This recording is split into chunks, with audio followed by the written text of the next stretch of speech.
ఇప్పుడు భార్యలు తిరగబడి ఈ భర్తను చంపుతున్నారు.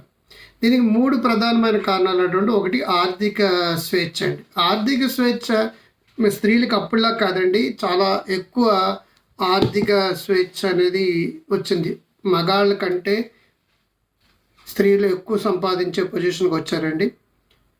రెండోదేంటంటే సామాజిక మార్పులు వచ్చినాయండి. చాలా ఎక్కువ సామాజిక మార్పులు, సోషల్ చేంజెస్ వచ్చాయి. 3 వివాహేతర సంబంధాలు. సోషల్ మీడియా సమాజంపై చెడు ప్రభావం చూపిస్తోంది. అందులో భాగంగానే భార్యల్ని కూడా హంతకురాళ్లుగా తయారు చేస్తోంది.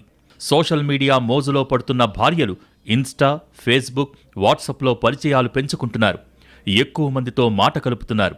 దీంతో ఓ అవాస్తవ ప్రపంచాన్ని ఊహించుకుని తాము ఉంటున్న నిజమైన ప్రపంచాన్ని, గృహస్థు జీవితాన్ని తక్కువగా చూస్తున్నారు. ఖమ్మం జిల్లా పాల్వంచలోనూ ఇలాగే ఓవర్ కాన్ఫిడెన్స్తో విర్రవీగి తర్వాత ఇట్టే దొరికిపోయారు. వివాహేతర సంబంధం మోజులో పడి జమాల్ సాహెబ్ను చంపించింది భార్య ఇమాంబి. మత్తు ఇంజెక్షన్ ఇచ్చి మరీ జమాల్ను హత్య చేశారు. వివాహేతర సంబంధం మోజులో పడి జమాల్ సాహెబ్ను చంపించింది భార్య ఇమాంబి. మత్తు ఇంజెక్షన్ ఇచ్చి మరీ జమాల్ను హత్య చేశారు. కానీ ఆ తర్వాత పోలీసులు కేసును ఛేదించారు.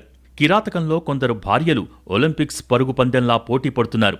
కుట్రలు, కుతంత్రాలతో కుటుంబాలను చిన్నాభిన్నం చేసుకుంటున్నారు. సరిదిద్దుకోవటానికి ఎన్నో అవకాశాలు ఉన్నా వాటిని పట్టించుకోకుండా క్షణికావేశంతో భర్తల్ని కడతేరుస్తున్నారు. హైదరాబాద్ బండ్లగూడ మొదలుకొని కృష్ణా జిల్లా బంటుమిల్లి వరకు మరెన్నో ఘటనలు. ఉన్నత విద్య చదివినా, మంచి ఉద్యోగాలు చేస్తున్నా, చుట్టుపక్కల తమకంటూ ఒక గుర్తింపు కలిగినా బుద్ధి మాత్రం వంకరగానే ఉంటోంది.